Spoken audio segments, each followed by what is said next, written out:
What is up, everyone? Thank you for making Change Agents skyrocket in the charts. Listen, we want to hear from you. What subjects do you want Andy to talk on? What agents of change do you want to be guests on Change Agents? We want your comments below. Tell us what you think. Looking forward to hearing from you. Thank you so much.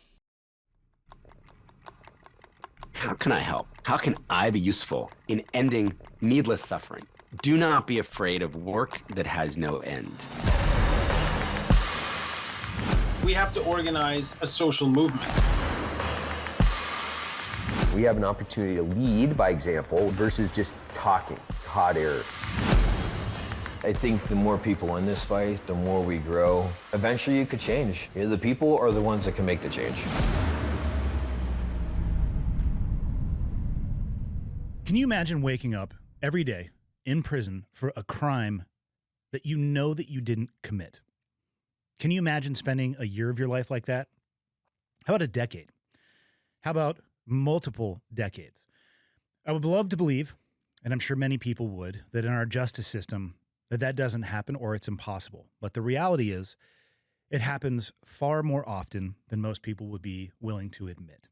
My guests today are Andy Wilson and Paula Mitchell.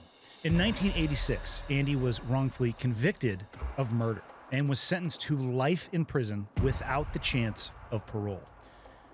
However, while examining information about this case while behind bars, and by that I mean Andy was examining information about his own case behind bars, he came across evidence that indicated that law enforcement inappropriately led a key witness in a move that resulted in his conviction. Stories like Andy's, as I mentioned, are not that uncommon.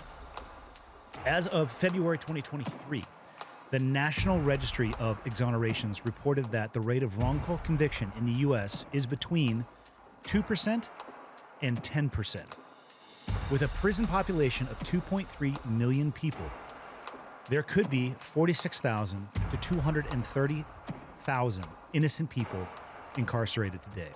Today, Andy is the founding donor for the LA Innocence Project, a group that helps the wrongfully convicted and works with law enforcement to prevent these convictions from happening in the future.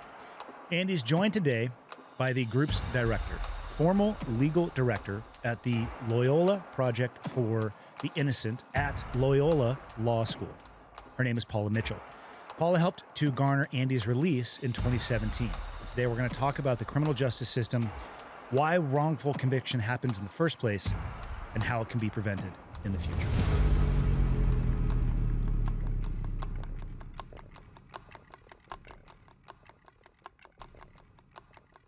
Andy, I can't even fathom 31 years, 32 years in prison. What is life in prison like?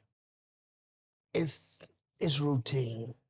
It's a time you get up in the morning. It's a time you go to bed, and you can shower when they let you shower. You got time. You got a breakfast, lunch, and a dinner. The food I couldn't eat, thanks to having family and stuff to look out for me. The food is not very good. I went to college on the weekends, because I had to work during the week. I worked in the laundry for about 15 years, and it's just what you make out of it. I'm not a gang member, so that I don't have that problem there, and my thing was I'm looking for something legal way to get out of here, so that's where I spent my time. Thanks to Paula, it paid off. Well, he's leaving a few things out. He's covering the wave tops for us. Yeah, he was in a cell, locked in a cell, a tiny cell with a cellmate, and would basically ever cautious of his own safety, worried about somebody coming into your cell in the middle of the night, somebody opening the door so that somebody could come into the cell and do harm. And so Andy had his own self-protection device, which was to keep I kept me a pot of hot water boiling. But he trained himself to wake up at pure increments when the pot would boil dry so he could fill it up again. Right. And it wasn't just the officers you were concerned about coming in. It could be somebody coming in to hurt you or your cellmate. Right. And so for years Aren't the after doors getting locked? out, Aren't the doors locked True. in prison? though? somebody can open it. But the officer in the booth, you know, he can open up a door. It's numerous times, 2, 3 o'clock in the morning, inmates running around in the day room. Not supposed to be out there. And none of that's happening accidentally, just for clarity. Yeah, I'm just trying to but paint a picture for myself here. Everybody is locked up at 9 o'clock. Right. Unless their door happens to open. Everybody is locked up at 9 o'clock, and the only way that door is open is heat. Officer up That's there. what I mean. The only way people are running around is right. if somebody's door has been The only way that door can open is him. And so, I mean, a lot of people you can't even imagine that, but that goes on. I need to get in there and they hurting each other. Yeah. And so my point was that for years after he went home, Andy had a hard time going to bed without putting water on the stove. Right. How could you not? And waking up every 2 hours. Make sure it haven't burnt out. And then to this day, I still get up like that. 3:30, I'm on my feet. 3:30 in the morning, every morning I'm on my feet. You know, the idea of freedom is an interesting one, especially if you think about it only, you look at the geography of the room we're in right now. The ability to get up and move however you want to is a beautiful thing, but if you're constrained because of your mind, because of what you had to change about who you are as a person to live through the environment that you were in, and it's still lasting years after you've been out of prison, so it becomes a much more interesting conversation about freedom and how free you actually are. Some of the details of his case, there was a person who was sleeping in his pickup truck who had been robbed and stabbed. And with him at that time was his girlfriend. And this girlfriend was, she was quite young. Was it 14, 15? 15. She had actually been a babysitter for Andy and his daughter in the year or two prior to that. And she had seen these two men come up, and they were asleep in the truck. And these two men came up, one on either side of the pickup, and they were looking for money and wallets. And in the process, the victim was stabbed, and he had this disease, von Willebrand's disease, which is sort of like hemophilia. And so he bled out rather quickly, and he passed away. And she immediately was taken to the station and asked to look at mug books. And what we know from the record is that while she was looking through the mug books, she did see a photo of Andy. And she was with her sister at the time. And her sister said, "Hey, look, there's Andy." And then they kept going, right? So for 6 weeks or maybe a little more, this witness never was able to identify anyone responsible. But this particular detective kept going around, picking her up, driving her around the neighborhood, establishing rapport, asking her to look at more lineups, until finally he showed her one more time a photo lineup that had one of Andy's photos in it. And she once again did not pick his photo. And at that point, the detective said, "What about him?" And at that point, all of these weeks later, she said, "Oh, that's him." So there were just a number of things that can't be common practice. No, it's absolutely not. It's unconstitutional. It's improperly suggestive. Moreover, she knew who Andy was, and she had babysat for him. She knew his family, and that was it. They actually considered seeking the death penalty against Andy for this crime, and they later took the death penalty off the table. And after he was convicted, he was sentenced to life without the possibility of parole. And what's troubling about these, they call it LWOP, life without the possibility of parole, is these people are basically, it's the same as a death sentence. They are going to die in prison. Unlike people who are on death row, who essentially have representation until they're executed or until their conviction is overturned, people who have LWOP don't have any further representation. Once your appeal is over, you're on your own. unless you have money to hire private counsel. So after Andy had reached out to a number of different innocence organizations, none of the evidence that was collected was preserved for DNA testing. That there was just, good old fashioned walking around, knocking on doors, looking for witnesses, trying to re-interview people. We actually found the girl who identified Andy, and she wasn't able to recall much now, but she said, she was going to stand by her testimony. And so it was only after we dug and dug and dug and were able to pull together enough evidence to persuade the judge that this was a serious case that needed to be reviewed. At that point, we were able to get more discovery from the district attorney's office. And what we learned is that the trial prosecutor at the time, as they were leading up to Andy's trial, she received a phone call from the victim's best friend. And he called her and he said, I think that you should look into the girlfriend, the woman who eventually identified Andy. She's attacked him in the past with a knife. She is a drug user. She has had fights with him. And in fact, there's a knife that was missing from my toolbox that I would like to see the knife that was used in this case. Maybe it's the same knife. And that trial prosecutor never disclosed any of that to defense counsel, didn't do anything to follow up and further investigate this potential lead about the possibility that this young woman who eventually became a witness for the prosecution may have actually been involved. And at that point, we had enough. And we persuaded the district attorney's office that they really needed to concede that they no longer have confidence in this conviction because there were just too many problems of constitutional magnitude. And so they agreed to overturn the conviction. What a lot of people don't know is that that's just the first step in a very, very long road to clearing a person's name to being exonerated, because the idea that they conceded that the evidence that they used to convict Andy was not sufficient now that this new evidence had come to light, does not mean that they agree he's innocent. So a lot of times what we see in these cases is the trial prosecutor or the DA's office will say, well, there were some problems at trial, but we still think he did it. We're not going to concede that he's innocent. He didn't get a fair trial.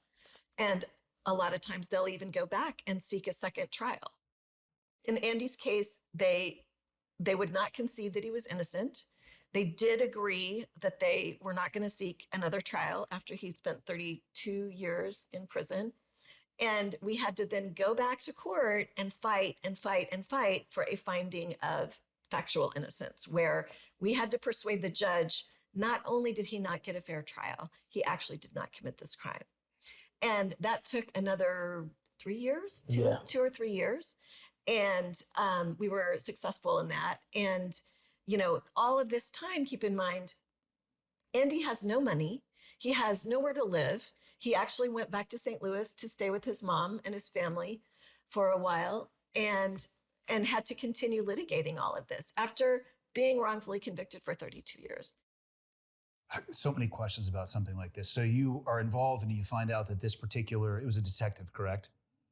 It becomes the fruit of the poisonous tree. Is it often where you can draw multiple instances back to one individual? You would think that after we have identified this particular homicide detective who worked his entire career for the Los Angeles Police Department, and knowing what they know about how he handled Andy's case, and having him admit that he did it throughout his career, that somebody would have gone back and done an audit of every single homicide case that he ever investigated and that resulted in a conviction. To my knowledge, that has never been done. It is not a policy of the DA's office to do that, not just in LA County, but in any county. It's baffling why that would not be, number one on the list of things to do when you have a situation like this. Times change. We get better at training police officers, at supervising police officers. Things in 1983 and 1984 are not the same as they are now, but there's still plenty of room for error. I think that with respect to why would a DA's office continue to push back on actual innocence? Why wouldn't they just admit a mistake and learn from it and move on? Is a great question. I think from an individual perspective, the individuals involved, it can be pretty hard to process that you might have been a part of something like that. You might have actually been responsible as a prosecutor for wrongfully convicting somebody, for wrongfully seeking the death penalty against somebody who's actually innocent. It may be just simply too much to process. I think the cognitive dissonance of, how— I mean, wouldn't you want to know, though? You would think. In the moments when you can't sleep and you're staring at the ceiling?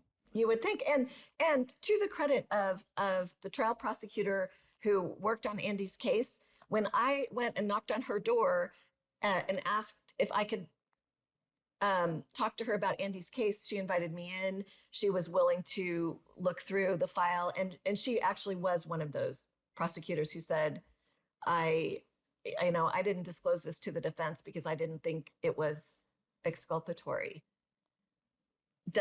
I don't quite understand how it could possibly be perceived as anything but exculpatory, which is something the defense is entitled to.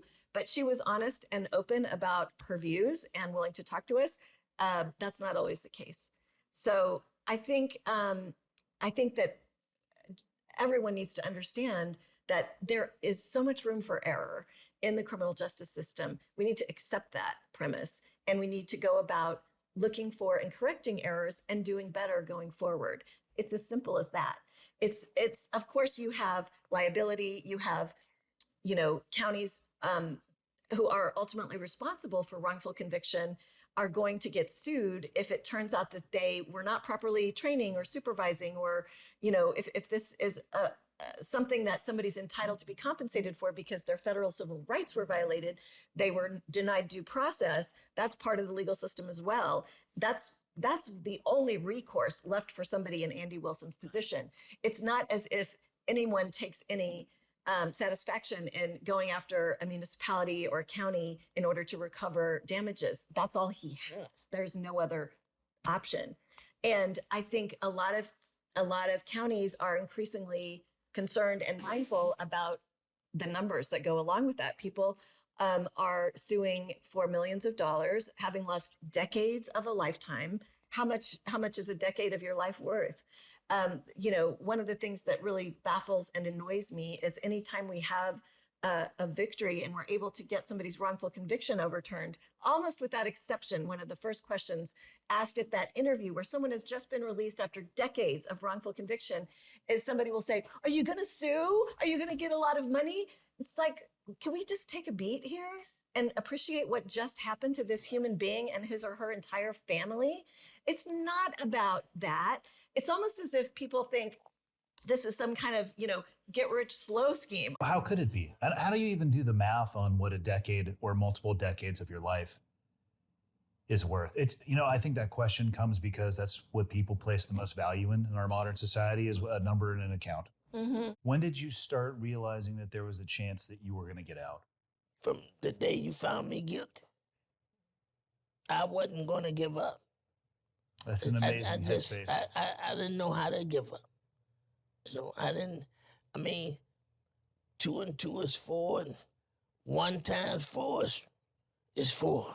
But I mean, I didn't know how to give up. What's really incredible about Andy's story, and I see this over and over in other cases, it was entirely serendipitous that it was your cellmate, right, who had the printout that showed that the witness was paid. Yeah. It wasn't even his paperwork. Somebody, my cellmate went on a visit, and it was Saturday. My cellmate went on a visit, and I was in the cell. I like to clean up my cell, and the guy came by. He says, "Where's Sugar Breast? He's on a visit." He said, "Tell him to read this," and he gave it to me, and I put it on his bunk, and I finished watching television. And when he came in, I told him somebody left a book, said, "Read it." Well, it wasn't a book. It was It's an old computer printout, like with dots on the side, and you got Oh, like a dot printer? Right. Yes. And so he must have been messing with it for over an hour. And when he got through, he says, your name is in there. My name is nothing like that. My name ain't nothing like that. You know, he said, yeah, your name's in there. Well, I knew my case number, A76116. I knew my case, and I knew that. And so I read it. It was the last page, about that far from the end. And now when I see my name and my case number, now I have to figure out what this really is and how to use it. And I look back and I found the officer's name, the girl's name. He gave her $1,000. You give a 15-year-old kid $1,000, you probably gave it to an all $1 bill, so she thinks she got all the money in the world. She'll do anything for that, you know. And you don't tell nobody that you're doing this. And that's the kind of stuff that goes on. And if you're not smart like this lady here legally, then it'll get by you. And you're just going up the river with no help.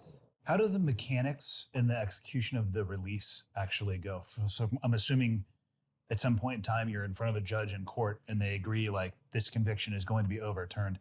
How fast is it? Great question, because it illustrates perfectly how not the system is designed for innocence. So it's different in every case. In Andy's case, this is a perfect example. He's at Lancaster. He has to appear in court, so they have to put him on a bus, bring him down to Men's Central, put him in a cell at the jail, put him on a bus when it's time to go to court, have the hearing. In Andy's case, even after the judge said, Mr. Wilson, your conviction is overturned, your sentence is vacated, what do you think they did with him? They put him back on the bus, they sent him back to Men's Central Jail, and then they put him in what's called high power, a special segregated area for people who are particularly dangerous. They said because they were concerned about his safety. I still don't understand that. And they kept him there for, was it 2 more days? Yes. 2 more days. Sometimes it's a week, sometimes it's 2 weeks while they do paperwork.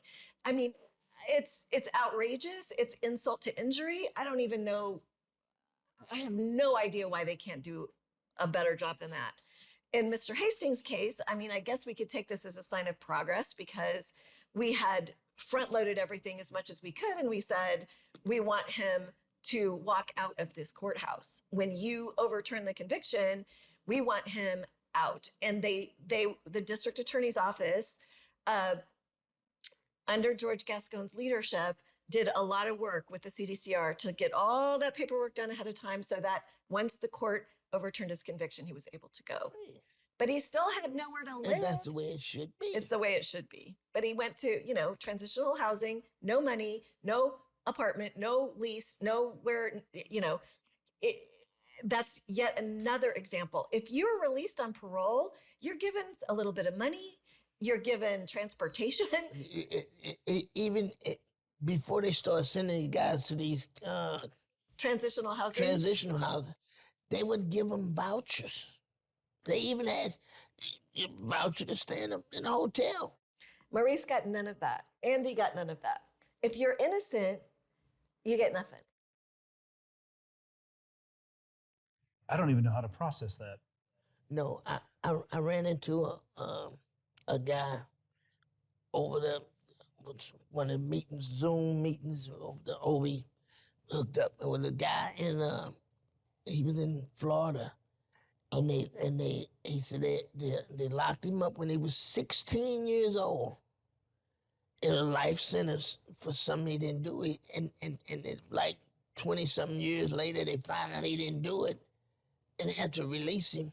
So in compensation time, to compensate this kid, the state said they're not gonna compensate him because he had 2 knife beefs in prison. Well, And I don't mean nothing bad about it, but they lucky he didn't have 5 or 6 knife beats. He was a kid. You send him in an adult prison, he have to look out for himself. You know, so you feel he don't deserve to be compensated for you messing over him? Take 20-some years of his life, and now because he have to protect himself, he don't deserve being compensated? That's wrong. And these are some of the challenges that these guys and women are up against when they come out of these places. You know, people, in an attempt to defend their own reputation, or in that courtroom, it sounds like he had, that particular judge set it up to be a very controlling and powerful fiefdom where it's his way or her way or the highway.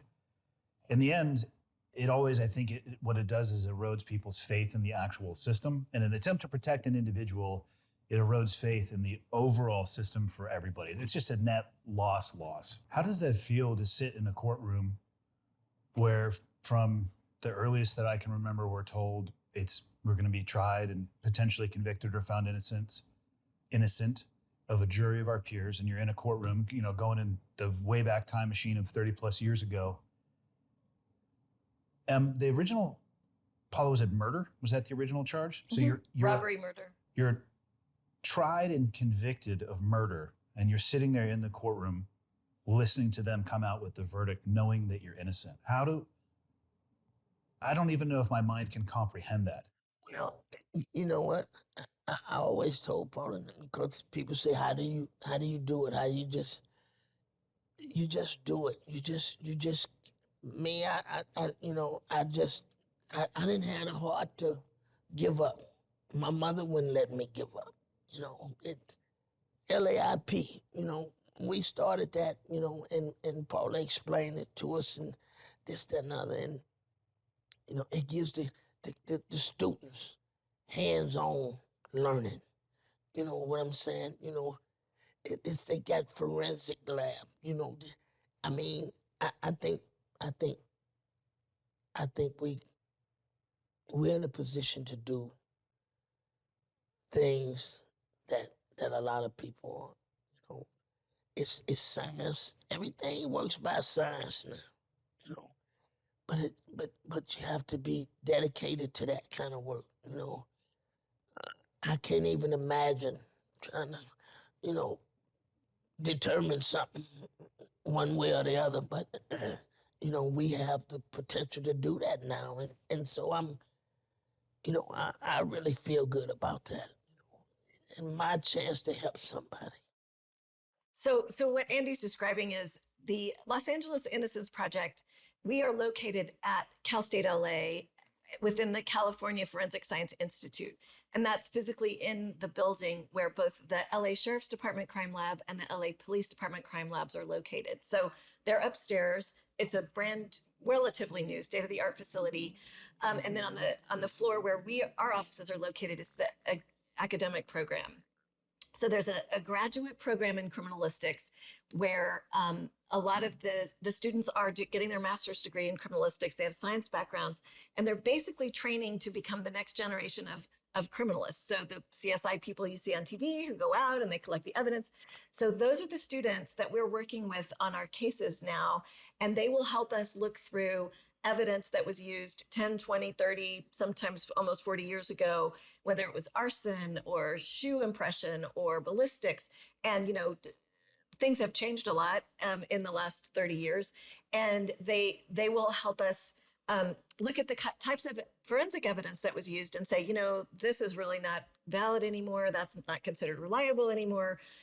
Things that we might want to look into in terms of the forensics. So we're the only Innocence Project in the country that's physically located in a academic forensic lab. And it's been a great partnership. We've been working with the same team, Dr. Kathy Roberts, who's the director of the California Forensic Science Institute.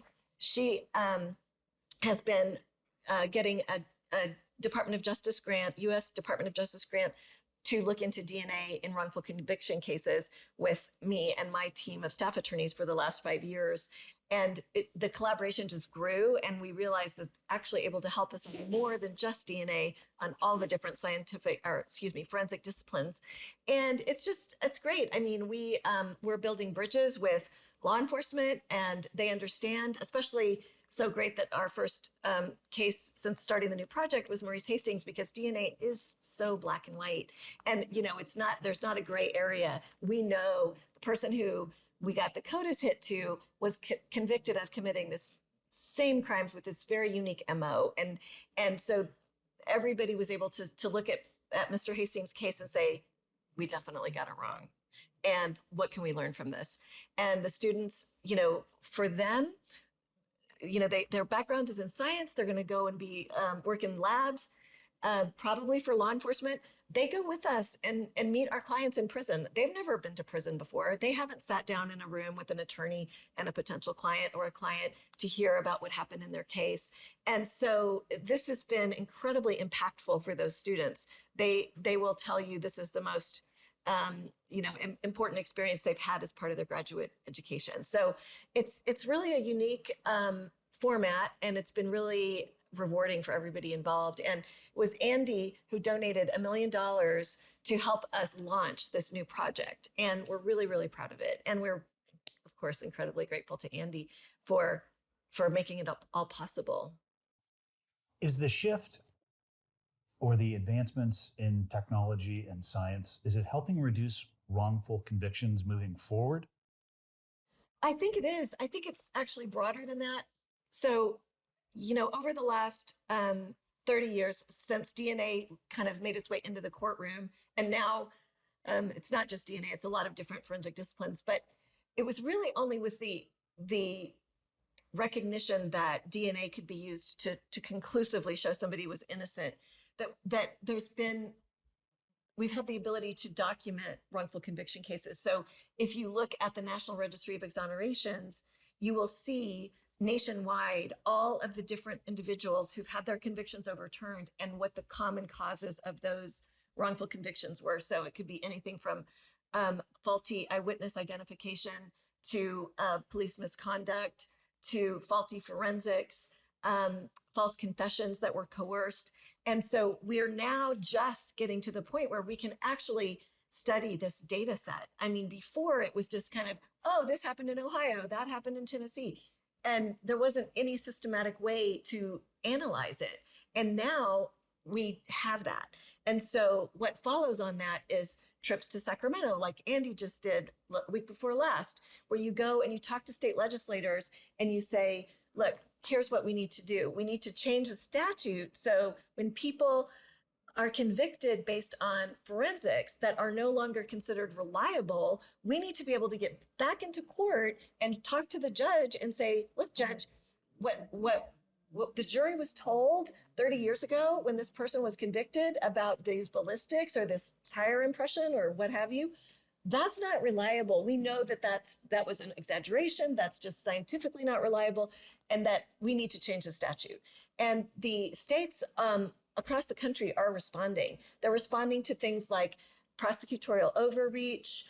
New York has a new discovery statute where if prosecution fails to turn over exculpatory evidence when they're supposed to, that statute actually has some teeth and the prosecution can be sanctioned. Things like that go a long way toward leveling the playing field. There's such a disparity of resources now in terms of what the prosecutors have at their disposal, law enforcement, investigators, lab testing, as compared to public defender offices and what those lawyers have in terms, they're very heavy caseloads. They have to, beg and beg for the kind of expensive expert testimony they might need in a case. It's not level at all. And so I think that as horrific as it's been to have these wrongful conviction cases come to light more and more and more all the time, it's not just going into a vacuum. I think people are paying attention and they're realizing, okay, we have to do better. We need to figure out why these are happening and how can we fix this. And so I think it's a really exciting time to be working in criminal justice reform, working on wrongful conviction cases, because it's not just it's really important to get people out one at a time, like Andy Wilson and Maurice Hastings and people who've been wrongfully convicted, but it needs to count for much more than that. There needs to be a bigger impact. We have to go deeper and say, why did this happen? We can't let this keep happening. We have to do better. I mean, there's obviously no way you'll ever get back the 32 years of your life that you spent in prison. And quite frankly, I don't think there's a number that could, I don't even understand the mathematical formula with that. But what do you want to do with the rest of your life? I know one thing I will do is to continue to help, try to change this, try to help, we won't be able to change it. It'll never stop. But I think we can make it a little better. We can, cut it down some. You don't have to be, when they took me to a convention in San Diego, and I couldn't take it. I never seen that many people at one stage that had been wrongfully convicted. And now it's over 1,000 people be. It's an annual meeting of the Innocence Network. So all the Innocence Projects across the country meet once a year, and just talk about recent cases and recent developments. And they have a day that's dedicated to exonerees. So Andy, it was within a couple of weeks of his release after 32 years, 7 days, we drove him down. It happened to be in San Diego that year. And he walked into a room full of hundreds of people who had been wrongfully convicted. And it was more than he could really take. How could it not be? It's not an accident. Exoneration is supposed to be every once in a while you can find somebody that's been wrongfully convicted. But now it's so many people, 30 and 40 years, this been going on. It's been going on. It's just coming to the light good now. It's nothing to see exonerate now. I talk to 2 or 3 of them every day. Well, Paul and I, we were talking before we started rolling, and I was looking at the notes before the show, and it says somewhere a number between 2 to 10% of wrongful convictions. And can you explain where that number comes from and how it actually might even be inaccurate in and of itself? So the most reliable statistic that I'm aware of is, I think it's published by Witness for Innocence, which is an organization that includes people who are sentenced to death and then later exonerated. And they've tracked very carefully across the country how many people have been convicted, sentenced to death, and then later turned out to be innocent. And that figure is 5%. So, my reasoning that the number is probably significantly higher than that is if you're seeking the death penalty against a defendant, there are certain procedural protections that are in place to try to make sure mistakes are not made. So if in those cases, 5% are turning out to be actually innocent, you have to imagine that the cases where there are fewer procedural protections, including cases where people may be pressured to plead guilty to something they didn't do so they can get a shorter sentence and get home to their families, or other just run-of-the-mill serious felony cases where mistakes are made, the figure is going to be higher than 5%. 5% of people who've been convicted of serious felonies and sentenced to prison are entirely innocent of the crimes that they were convicted for.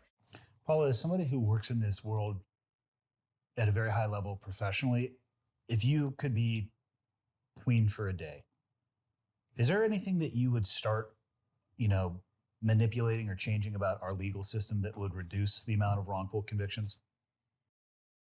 I think about this a lot. I think that one thing I mentioned earlier is try to address the disparity in resources that go to prosecutors and defense attorneys. But I also think we need better training and supervision at all levels of law enforcement, from patrol officers, homicide detectives, to people who investigate sexual assault crimes, to everybody working in the district attorney's office. One thing that we're sort of seeing happen across the country as more DA offices get conviction integrity units, a dedicated team of prosecutors who will review cases that have colorable claims of innocence, is they start to see their work from a different perspective. giving additional training to prosecutors about how these wrongful convictions happen and how they can be avoided, things that you might need to be extra careful about, like if all you have is eyewitness identification evidence, that might be a problem. Over 74% of all wrongful convictions involve wrongful eyewitness ID. And now we know from the experts things like, is it cross-racial? Was it a white witness and a black suspect? Was it a weapon? You have weapon focus. How much lighting was there? Was it at night? Were they running? If you have somebody pointing a gun at you, you're looking at the gun. You're not memorizing the details of someone's facial features, things like that. All of that needs to be front and center for people whose job it is to convict people and lock them up in cages. I think that more training and more supervision and more focus on how these wrongful convictions come about would be incredibly helpful, both at the law enforcement, police officer level and in the district attorney offices. Yeah, that's a long road to hoe for sure.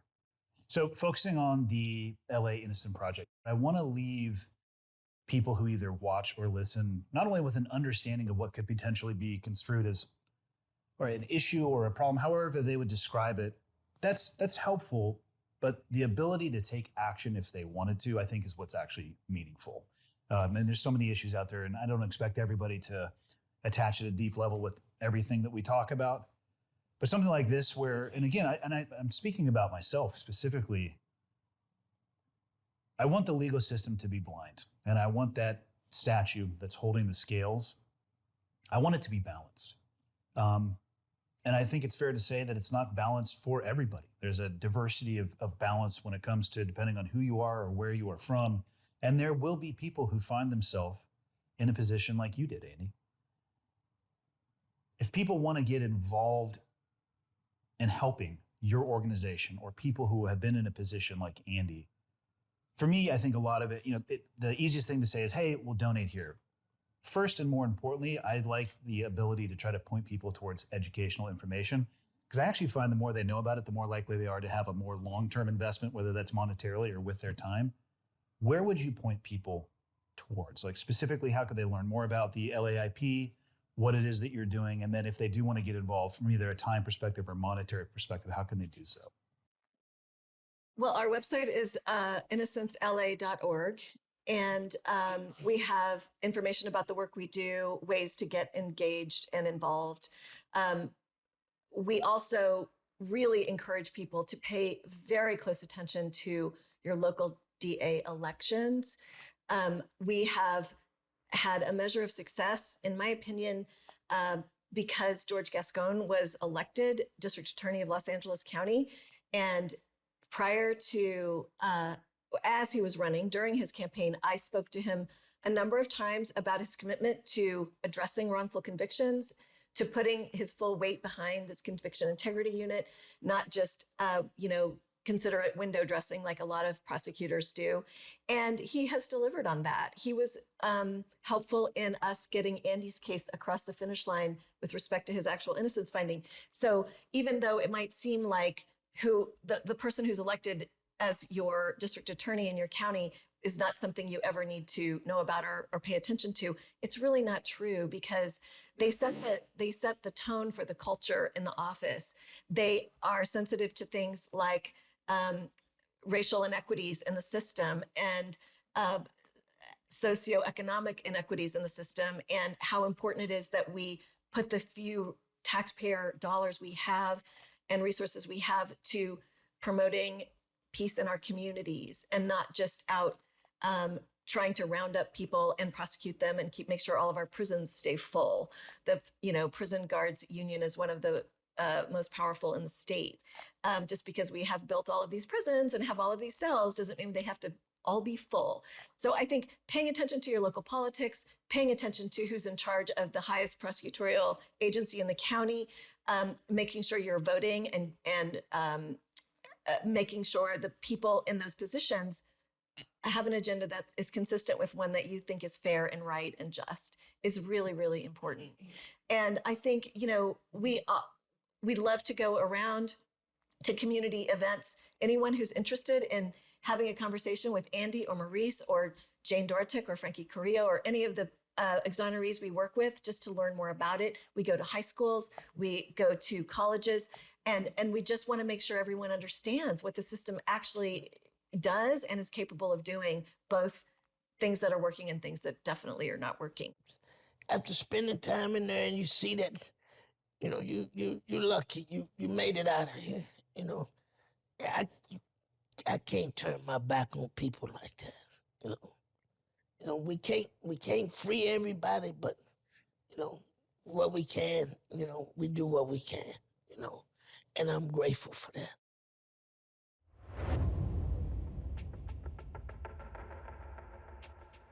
Hope you enjoyed today's episode. If you want to learn more about Andy, as well as Paula and her team's work, be sure to check out the Los Angeles Innocence Project at innocencela.org. That's innocencela.org. See you all next week.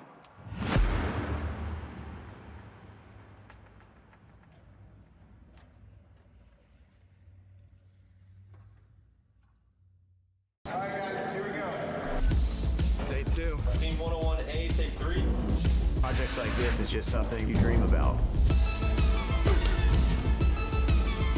Culture on set. You know, if you're not having fun, it's not going to be good, bottom line.